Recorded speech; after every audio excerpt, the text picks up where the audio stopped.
എടാ,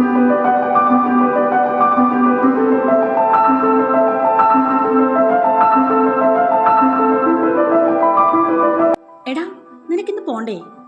എടാ ദീപു. അമ്മേ, ഈ ദീപു നല്ല ഉറക്കാട്ടോ. മഞ്ജുള മുറിയിൽ വന്ന് ദീപുവിനെ കുലുക്കി വിളിച്ചു. അന്ന് ബസ്സിൽ പോകേണ്ടെന്ന് വെച്ച് മഹി പറഞ്ഞിട്ട് ലീവ് എടുത്തതായിരുന്നു. പതിവ് പോലെ പോകുന്ന സമയത്ത് ദീപുവിനെ കാണാതായപ്പോൾ വിവരം തിരക്കാൻ വന്നതായിരുന്നു മഞ്ജുള. മഞ്ജുളയുടെ ഒച്ച കേട്ടിട്ട് ദീപു ഉറക്കം വെടിഞ്ഞെഴുന്നേറ്റു. എടാ, നിനക്കിന്ന് ഡ്യൂട്ടി ഇല്ലേ?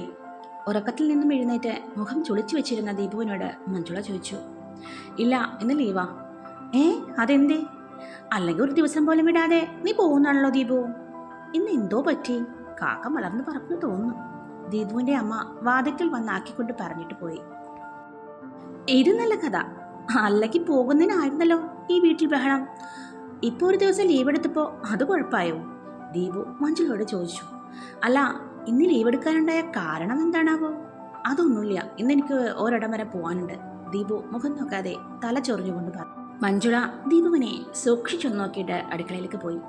അമ്മയോട് എന്തോ കുശുകുശുക്കുന്നത് ദീപു കേട്ടു. ദീപു അത് കാര്യമാകിയില്ല. ഫോണെടുത്ത് മഹിയെ വിളിച്ചു. എടാ, ഇന്നത്തെ കാര്യം ഓക്കെ അല്ലേ? ഞാൻ എണിട്ടില്ല കേട്ടോ. ഇനി പകരത്തിന് ആളെ കിട്ടിയില്ല പറഞ്ഞ് നീ പെട്ടെന്ന് കയറാൻ പറഞ്ഞേക്കരുത്. ഒരു കുഴപ്പവും ഇല്ല ദീപുവേട്ടാ, ആള് സെറ്റാണ്. ദീപുവേട്ടാ, നിങ്ങൾ പോയി അരുണിമേച്ചിയുടെ മനസ്സിലെ ഇഷ്ടം തുറന്നു പറഞ്ഞിട്ട് പോയോ. ഇന്നെല്ലാം സെറ്റാക്കണം കേട്ടോ. ഇന്നും നടന്നില്ലെന്ന് പറഞ്ഞ് വന്നേക്കരുത്. ഇല്ലടാ, ഇന്ന് എന്തായാലും ഞാൻ അരുണിമയുടെ മുന്നിൽ എൻ്റെ മനസ്സിലുള്ളത് മുഴുവൻ തുറന്നു പറഞ്ഞിരിക്കും. ദീപു സ്വരം താഴ്ത്തി വാതിൽക്കലേക്ക് ശ്രദ്ധിച്ചുകൊണ്ട് പറഞ്ഞു. ശരി ശരി. മഹി ഫോൺ വെച്ച് കഴിഞ്ഞപ്പോൾ ദീപു കട്ടിലിൽ നിന്നും എഴുന്നേറ്റ് ഒന്ന് മൂരി നിവർന്നു. അമ്മയോടൊരു ചായ പറഞ്ഞിട്ട് ഉമ്മറത്ത് വന്നു നിന്നു. ഒരു 10 മണിയൊക്കെ കഴിഞ്ഞിട്ട് ഇറങ്ങാം, ദീപു മനസ്സിൽ പറഞ്ഞു. അപ്പോഴേക്കും അമ്മ ചായയും കൊണ്ടുവന്നു. അതും വാങ്ങി ഊതി കുടിച്ച് ദീപു അരുണിമയോട് താൻ ഇഷ്ടം തുറന്നു പറയുന്ന രംഗം ആലോചിച്ചു നോക്കി.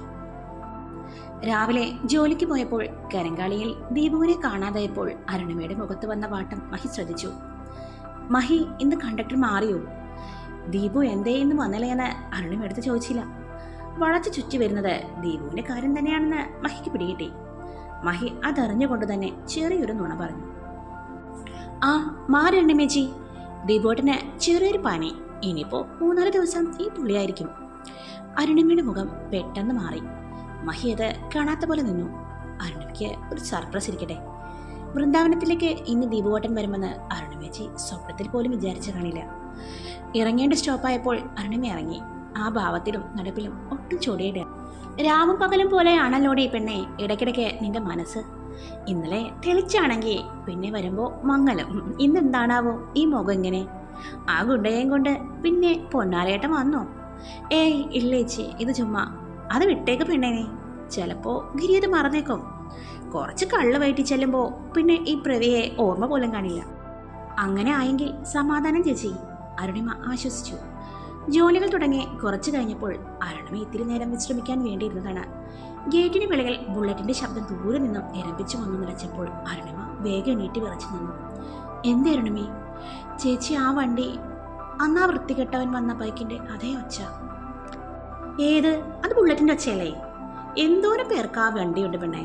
ഇത് വേറെ ആരെങ്കിലും പുറത്ത് വണ്ടി വെച്ചിട്ട് എങ്ങോട്ടെങ്കിലും പോയതാകും. ചന്ദ്രചി ഒന്ന് പോയി നോക്കൂ. എനിക്കെന്തോ കയ്യും കാലം വരച്ചിട്ട് പാടില്ല. ആടി. ചന്ദ്രമതി അരുണിമയുടെ വാക്ക് കേട്ടിട്ട് നടന്ന് ചുറ്റി ഗേറ്റിന് മുന്നിലേക്ക് എത്തി. അപ്പോഴാണ് ഗേറ്റും തുറന്ന് മുടി വളർത്തി മുറുക്കാൻ ചവച്ചു തുപ്പി ഒരു ചെറുപ്പക്കാരൻ നടന്നു വരുന്നത് കണ്ടത്. ലക്ഷണം കണ്ടപ്പോൾ ആ ചെറുപ്പക്കാരനെ അരുണിമ പറഞ്ഞ പ്രവി എന്ന കൊട്ടേഷൻ കൊണ്ടേയല്ലേ എന്ന് ചേച്ചി സംശയിച്ചു നോക്കി. ചന്ദ്രമതി ചേച്ചി തിരിഞ്ഞോടെ അരുണിമയുടെ അടുത്ത് വന്നു നിന്ന് കിതച്ചു. എന്താ ചേച്ചി? പെണ്ണേ, അവിടെ നിന്ന് ഒരുത്തം വരുന്നുണ്ട്. കണ്ടിട്ട് നീ പറഞ്ഞ പോലെ ആ ഗുണ്ടയുടെ ലക്ഷണം തന്നെയുണ്ട്. അവിടെ ഒരു ബുള്ളറ്റ് ഞാൻ കണ്ട്. അയ്യോ, അപ്പൊ അത് തന്നെ ചേച്ചി. പെണ്ണ് കാണാൻ വന്ന അധികാരത്തിൽ വരുന്ന വരവാ. പിന്നെ ഗിരിയേട്ടന്റെ സപ്പോർട്ട് ഉണ്ടല്ലോ. അരുണിമ ആകെ നിന്ന് വീർത്തു. ചേച്ചി, ചോദിച്ച ഞാൻ ഇവിടെ ഇല്ലെന്ന് പറഞ്ഞേക്ക്. അരുണിമ പെട്ടെന്ന് അവിടെ നിന്നും അപ്പുറത്തേക്ക് ഓടി.